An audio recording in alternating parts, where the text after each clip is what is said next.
एक बार फिर से लौटेंगे अखबारों की ओर, लेकिन उससे पहले आपको बड़ी जानकारी दे देते हैं। आज केंद्रीय मंत्री स्मृति ईरानी का लखनऊ दौरा होना है। रोजगार मेला कार्यक्रम में शिरकत करेंगी स्मृति ईरानी। बता दें कि आज सुबह 9 बजे लखनऊ में कार्यक्रम का आयोजन होना है, जिसके लिए तैयारियां पूरी कर ली गई है। और ऐसे में सुबह 9 बजे लखनऊ में कार्यक्रम का आयोजन होगा, जिसमें केंद्रीय मंत्री स्मृति ईरानी नजर आएंगी। अगली खबर मध्य प्रदेश से। मध्य प्रदेश में आज सीएम शिवराज महिला समूहों को तोहफा देने जा रहे हैं। दरअसल महिला समूहों को 1400 स्कूटी वितरित करेंगे सीएम शिवराज। और देखिए, मध्य प्रदेश में चुनाव होने जा रहे हैं, उससे पहले कई सारे ऐसे तोहफों की सौगात लेकर सरकारें मध्य प्रदेश पहुंच रही हैं। उस बीच सीएम शिवराज ने ऐलान किया है कि आज वो महिलाओं को स्कूटीज वितरित करेंगे, स्कूटी दी जाएंगी महिलाओं को। और एक तरीके से महिलाओं को सशक्त करने के प्रयास में सरकार बीजेपी लगातार जुटी हुई है। और साथ साथ में क्योंकि मध्य प्रदेश में चुनाव होने जा रहे हैं और लोकसभा चुनावों के मद्देनजर भी ऐसी तमाम प्रयास सरकारें लगातार कर रही हैं।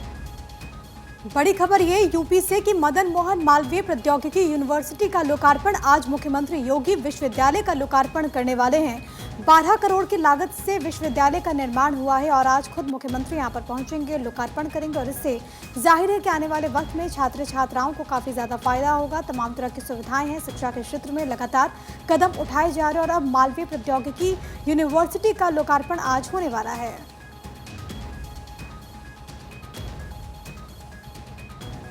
चलिए अब एक बार फिर से अखबारों की ओर लौटते हैं। एक और खबर जो हर अखबार में आज आपको नजर आएगी। कनाडा में नस्लीय हमले झेलकर प्रभावशाली बने भारतीय लंबे समय से आपको बता दें कि नस्लभेदी हमले झेल रहे थे और ऐसे में ऐसे नागरिकों पर पड़ सकता है विवाद का असर। भारतीय प्रवासियों की संख्या लगातार तेजी से बढ़ी। कनाडा में 14 लाख से ज्यादा भारतीय हैं और ऐसे में 3 लाख से ज्यादा भारतीय छात्र वहां पर पढ़ाई कर रहे हैं। साक्षी बिल्कुल आयुषी, और कनाडा में 3 लाख से ज्यादा भारतीय छात्र पढ़ाई कर रहे हैं। भारतीयों की संख्या लगातार तमाम देशों में बढ़ती जा रही है। उस बीच में कनाडा से ही जुड़ी एक और खबर आपको बता देते। दरअसल जिस तरीके से सिख और खालिस्तानी मूवमेंट कनाडा में चल रहा है, उसके बाद पंजाब के सिखों को भारतीय होने पर गर्व है, ऐसी खबर सामने आई। मेरे पास इस वक्त अखबार है और दैनिक भास्कर का ये अखबार, इसमें एडिटोरियल कॉलम में अगर हम जाएं तो एक शानदार यहाँ पर एडिटोरियल लिखा हुआ है, जिसमें यहाँ हेडलाइन दी गई है कि पंजाब के सिखों को भारतीय होने पर गर्व है। कनाडा गए चंद लोग आक्रोश को भुनाना चाहते हैं, इस बात का जिक्र किया गया है। अगर इसकी कुछ चंद लाइनें आपको पढ़कर बताऊं तो इसमें डेटा भी लिखा है किस तरीके से 95% भारतीयों को गर्व है। अब आपको बता दें कि खालिस्तानी जैसे आंदोलन कोई चीज भारत में नहीं है, ये सिर्फ बाहर ही होते हैं। भारत में ऐसा कोई आंदोलन नहीं चलाया जा रहा है। ये जानना हो तो प्यू रिसर्च सेंटर सर्वे की इसमें जिक्र किया गया है। 2021 के आंकड़ों को देखिए, जो बताते हैं कि भारत में 95% सिखों को इस बात पर बहुत गर्व है कि वो भारतीय हैं। तो किसी भी तरीके का यहाँ पर भेदभाव नहीं है। पंजाबी लोग जब अपने हालात से नाखुश होते हैं तो वोट की ताकत से सरकार को हटा देते हैं, ना कि ट्रूडो से मदद मांगने के लिए जाते हैं। बिल्कुल, और देखिए तमाम जो न्यूज़पेपर्स हैं उन्होंने आर्टिकल में, उन्होंने अपने अपने एडिटोरियल में इस खबर को अपने नज़र से देखा है। और अगर हम दैनिक भास्कर की बात करें तो जिस तरीके से आप जिक्र कर रही थी, दैनिक जागरण की बात करें तो उसमें भी एक एडिटोरियल छपा है। और जिस तरीके से वहाँ पर जो लोग रह रहे हैं, क्योंकि सालों से वो दरअसल एक दंश झेलते आए। और सबसे बड़ी बात है, क्योंकि साक्षी आयुषी हम देखते हैं कि पढ़ाई के लिए कनाडा जाने वालों की संख्या, हिंदुस्तानियों की संख्या बहुत ज़्यादा। हाल में एक रिपोर्ट भी आई थी जिससे कहा गया था कि कनाडा में जितने भी विदेशी स्टूडेंट्स वहाँ पहुँचते हैं उसमें सबसे ज़्यादा इंडियंस की संख्या, यानी कि इंडियन स्टूडेंट वहाँ पर पहुँचते हैं। उन स्टूडेंट्स के साथ कैसा व्यवहार होता है इसको तो यहाँ पर इस कॉलम में जगह दी गई है, लेकिन इसके अलावा उन पर जो विवाद गहराता जा रहा है, जो अभी कनाडा और भारत के बीच में जो इस वक्त हालात चल रहे हैं, उन पर भी इस विवाद का असर पड़ सकता है। गंभीर विषय इसलिए है क्योंकि प्रिया, जैसा कि आपने कहा कि काफी ज्यादा जो छात्र वहाँ पर हैं वो इंडियन हैं। मैं पर्सनल एक्सपीरियंस से बता रही हूँ, मेरे काफी सारे खुद के दोस्त कनाडा गए हैं, उन्होंने यही बताया कि आयुषी ऐसा लग ही नहीं रहा है कि हम कनाडा में आए, ऐसा लग रहा है कि हिंदुस्तानी है, क्योंकि कहीं पे भी आप नजर उठा के देखोगे आपको भारतीय ही नजर आएंगे। और आयुषी, सेम रिएक्शन मेरे भी फ्रेंड सर्कल में रहा है, जो लोग कनाडा गए कि यहाँ पर ऐसा लगता है कि मानो हम इंडिया में ही बैठे हो, कि बड़ी तादाद में इंडियंस रहते हैं। वो भी अगर हम सिख समुदाय की बात करें तो बड़ी तादाद में मौजूद है। हम जिक्र करते हैं पंजाब के सिखों को भारतीय होने पर गर्व है। यहाँ पर एक और सेक्शन में लिखा है, कनाडा गए चंद लोग आक्रोश को बुलाना चाहते हैं। पंजाब में खालिस्तान के लिए कोई मांग नहीं है, यहाँ हमारे पंजाब की बात हो रही है, लेकिन अपनी आर्थिक गिरावट और हिंदूवादी राजनीतिक ताकतों को उभार को वो अपने एक बड़ा खतरा मानते हैं। कनाडा गए चंद भगौड़े इस भावना को भुनाना चाहते हैं। देखिए, हम जानते हैं किस तरीके से लोग इलीगल तरीके अपनाकर कनाडा का रुख करते हैं, और वही ये चंद लोग हैं जो कि इस तरीके के मुद्दों को भुनाते हैं और आक्रोश को जाहिर करते हैं। बिल्कुल, और भारत में ऐसा कोई मूवमेंट नहीं है। और साथ ही साथ जो हमने आपको ये बताया कि वहाँ पर पर जो रहने वाले इंडियंस हैं, हालांकि अब क्योंकि हालात थोड़ा बदल ज़रूर गए हैं, लेकिन भारत की तरफ से भी वो तमाम जो स्टूडेंट्स हैं जो कि इस वक्त कनाडा में रह रहे हैं उनको अलर्ट कर दिया गया और ये कहा गया है कि किसी भी ऐसे सिचुएशन में वो तुरंत वहाँ पर एम्बेसी से संपर्क करें। बाकायदा वहाँ पर जो टोल फ्री नंबर है उसको जारी किया गया और ये बात कही गई है कि सेंसिटिव जो इलाके हैं, एक सूची भी जारी की गई है कि सेंसिटिव इलाकों से दूरी बनाकर रखें, क्योंकि इस वक्त सबसे ज़्यादा अगर कुछ इंपॉर्टेंट है तो वो ये कि वो तमाम लोग पूरी तरीके से सेफ रहें जो कि कनाडा में इस वक्त रह रहे हैं। लेकिन एक और जो अहम खबर है जिस एडिटोरियल का साक्षी आप जिक्र कर रही हो, देखिए मेरे पास भी यहाँ पर इस वक्त इसकी कॉपी है जिसमें लिखा है कि पंजाब के जो सिख हैं उनको भारतीय होने पर गर्व है। यानी कि यहाँ पर अगर हम बात करें तो ये दरअसल संपादकीय ही है, एडिटोरियल ही है, जिसमें ये बात का जिक्र किया गया है कि जो भारत में पंजाबी रहते हैं उनके मन में ऐसा कुछ भी नहीं है और यहाँ पर खालिस्तान मूवमेंट नहीं है, लेकिन वो लोग जो कि कनाडा इलीगली चले गए हैं, कुछ ऐसे लोग हैं जो कि आक्रोश को भुनाना चाहते हैं और वही दरअसल इस मूवमेंट को हवा देना चाहते हैं। लेकिन भारत अभी इससे कोसों दूर है और भारत में ये समाप्त हो चुका है। यहाँ पर जो पंजाबी है, क्योंकि हम कहते भी हैं कि जो ये कम्युनिटी है आयुषी, वो दिलदार कम्युनिटी है और ये तो पूरे भारत का पेट भरती है। खेती और किसानी की जब बात होती है तो पंजाब के लोगों की बात होती है। बिल्कुल, देखिए कनाडा में क्या हो रहा है, ये कनाडा का सिरदर्द है। भारत पे जो पंजाब है वहाँ पर खालिस्तान की कोई मांग नहीं है। खैर आगे बढ़ते और आपको बता दें बड़ी जानकारी एक और कि आरबीआई का 3 बैंकों पर एक्शन देखने को मिला है। आरबीआई ने 3 बैंकों पर बड़ा जुर्माना लगाया है। एसबीआई पर 1.3 करोड़ रुपए का जुर्माना लगा है। इंडियन बैंक पर 1.62 करोड़ रुपए का जुर्माना लगा है। पंजाब एंड सिंध बैंक पर 1 करोड़ का जुर्माना लगा है। गाइडलाइन का पालन नहीं करने पर यह कार्रवाई की गई है।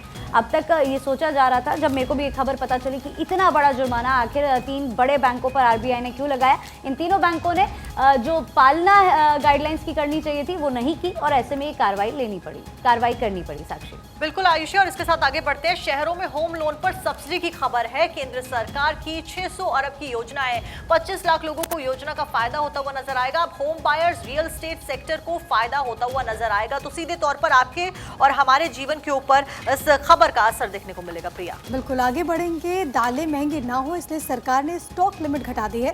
कारोबारी 50 मीट्रिक टन से ज्यादा स्टॉक नहीं रख पाएंगे। 31 दिसंबर तक ये पाबंदी जो है वो लागू रहेगी और अक्सर हम ऐसा देखते हैं कि जब जो लोग हैं जो कि इसको स्टॉक कर लेते हैं, जिसकी वजह से मार्केट में कहीं ना कहीं कमी होने लगती है, डिमांड बहुत ज़्यादा बढ़ जाती है और प्राइसेस बहुत ज़्यादा बढ़ जाते हैं। लेकिन अब सरकार ने स्टॉक लिमिट घटा दी है, यानी कि अब उन लोगों की, उन कारोबारियों की, उन व्यापारियों की दिक्कतें बढ़ेंगी जिन्होंने अधिक मात्रा में दालों का जो है वो स्टॉक कर रखा है, क्योंकि अब ये जानकारी है कि 50 मीट्रिक टन ही ये स्टॉक रख पाएंगे। 31 दिसंबर तक ये पाबंदी लागू रहेगी। फिलहाल आगे बढ़ते एक बड़ी खबर है, बड़ी जानकारी बता देते हैं। पूर्व पीएम डॉक्टर मनमोहन सिंह का जन्मदिन आज है। बता दें कि पीएम मोदी ने मनमोहन सिंह को बधाई दी।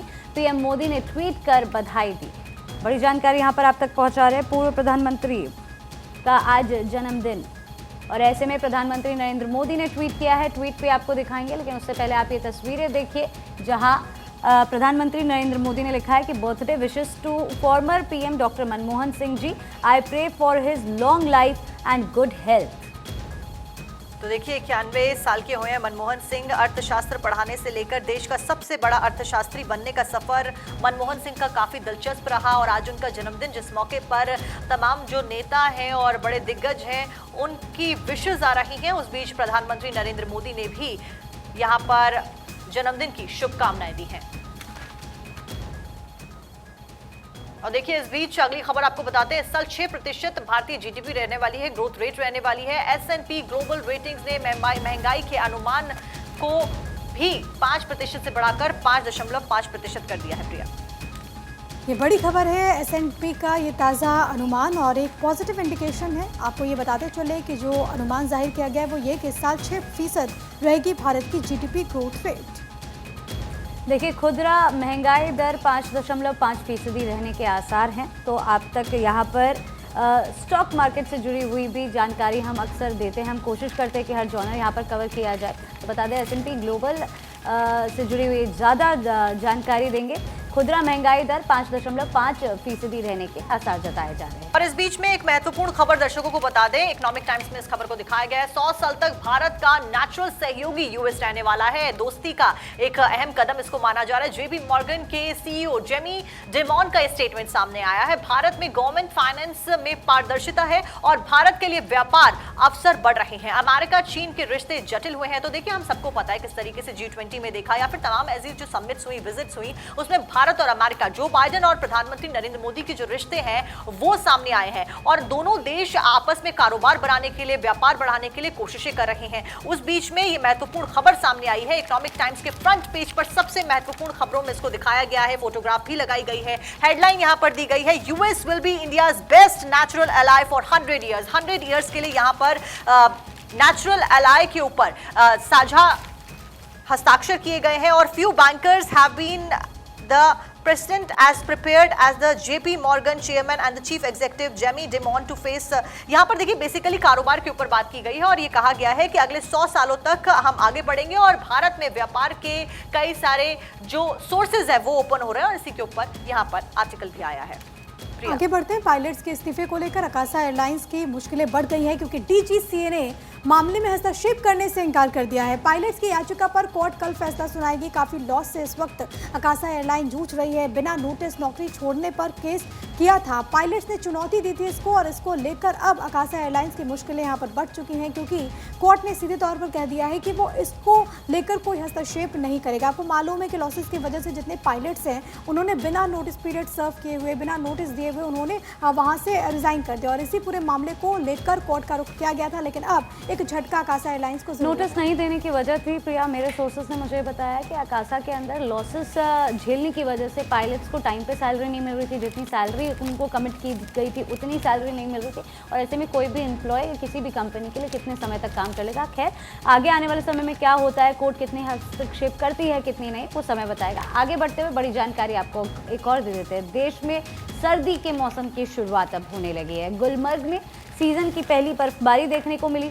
2 महीने सूखे के बाद मौसम अब सुहावना हुआ है। देखिए जोजिला में 2 डिग्री और गुलमर्ग में 4 डिग्री तापमान दर्ज किया गया है। इसका मतलब ये कि अब देश में मौसम बदलने वाला है, देश के अंदर अब ठंड आने वाली है। आगे बढ़ते हुए आपको अब स्पोर्ट्स की अपडेट दे देते हैं। एशियन गेम्स में भारत ने अब तक 11 मेडल जीते। भारत ने 2 गोल्ड, 3 सिल्वर, 6 ब्रॉन्ज मेडल जीते। कह सकते हैं कि स्वर्णिम सोमवार भारत के लिए रहा है एशियन गेम्स के अंदर और काफ़ी अच्छी ये खबर पूरे स्पोर्ट्स जगत के लिए क्योंकि केवल क्रिकेट तक सीमित नहीं है। तमाम स्पोर्ट्स जो यहाँ पर खेले गए वहाँ पर भारत का बहुत ही ज़्यादा अच्छा प्रदर्शन रहा है। फिर चाहे हम बात कर लें निशानेबाजी की, नौकाया की, हॉकी की या फिर क्रिकेट की, तमाम फील्ड में टीम इंडिया ने बहुत अच्छा प्रदर्शन किया है। बिल्कुल झंडे गाड़ दिए और सबसे बड़ी बात है कि इतनी बड़ी खुशखबरी है कि हर न्यूज़पेपर्स ने बहुत प्रमुखता के साथ इसको जगह दी और जैसा कि आप जिक्र कर रही थी आयुषी कि क्रिकेट में हमारी बेटियां ने बता दिया कि हम बेटों से कम नहीं है। देखिए यहाँ पर क्रिकेट की गोल्डन गर्ल्स जीत के बाद सेल्फी लेते हुए नजर आई है और ये कारवां लगातार जारी है और सबसे बड़ी बात है आयुषी ये कि हमारी शुरुआत ही बहुत अच्छे से हुई थी और उसके बाद ये बदस्तूर जो कारवां है वो चल रहा है आगे भी। और मैं ऐड ऑन करना चाहूँगी, शुरुआत इतनी अच्छी। देखिए टीम इंडिया की अगर हम क्रिकेट की बात करें तो क्रिकेट में टीम इंडिया की जब भी बात होती है तो हमेशा मेंस की टीम की बात होती है, लेकिन विमेन क्रिकेट टीम ने जो शानदार प्रदर्शन किया है, टॉप ऑर्डर को पहले ही ध्वस्त कर दिया था। मात्र 14 शायद से रन श्रीलंका बना पाई थी और इतने में 3 विकेट चटकाए जा चुके थे ऑलरेडी।